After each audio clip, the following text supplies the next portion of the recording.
Hi again, I'm Jonathan Dio, the founder of Dio Wealth Management, the Happiness Dividend blog, and the Mindful Money Toolbox. In one of our recent Mindful Money Minute talks, I talked about what it means to integrate your investments with a financial plan, and the conversations that came out of that suggest that we should cover more elements of financial planning in these. Today I want to start at the very beginning with setting goals. Now, when I talk to young people, I'm talking high school students all the way up to maybe recent college graduates, it is a rare individual that's put any real thought into their future, beyond maybe the next 3 to 6 months. College grads haven't really given any thought to their own traditional next life steps, their income goals, their first house, the possibility of getting married, maybe having kids, and they certainly haven't done any thinking about caring for their parents or retirement. And this is unfortunate because the minute they start that first job and receive that first paycheck, they should be thinking about and saving for those long-term goals. The very best tool we have when investing is time. The earlier you start off, the better off you're going to be. Let's take an example. Let's look at Kate and Jonathan. The same age, Kate started investing $250 a month early, and Jonathan waits 10 years to get started. Right about the time Jonathan starts, Kate switches jobs and doesn't contribute anymore, while Jonathan continues to save $250 a month until he turns 65. All in, Kate saves for 10 years, invests a total of $30,000. Jonathan saves for 31 years and invests a total of $93,000, 3 times the amount Kate did.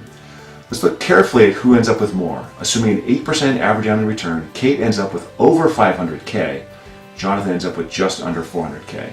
Time makes a huge difference in outcomes. So starting early makes a lot of sense, but it means you have to give it some thought, starting with the goals. When we first sit down with an individual or a family, they usually have some vague notions about what they're trying to accomplish. But we almost always have to begin by discovering in detail how they envision their life unfolding. We ask questions like, who do you want to become? Are you going to be a parent? You're going to have kids?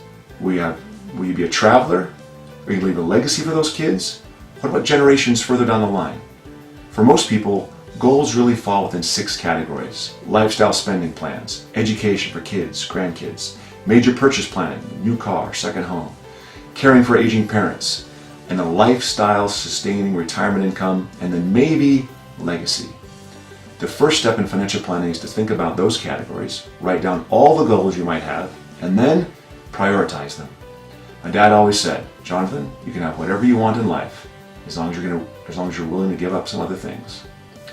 I believed in them then, and regardless of all the naysayers, I believe them still. But you have to make conscious choices.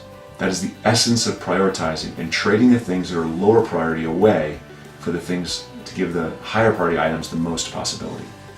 You may not entirely avoid overreach. We're all very hopeful about what we can accomplish.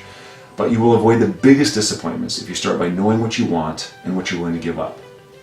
Once you have prioritized your goals, you have the beginnings of a financial plan. The next step is to put numbers to each item. Let's say helping your kids through school is a high priority for you. If this is the case, you have to ask, how much is it going to cost for my first child to go to college 10 years from now? What kind of college? How much am I going to cover for them?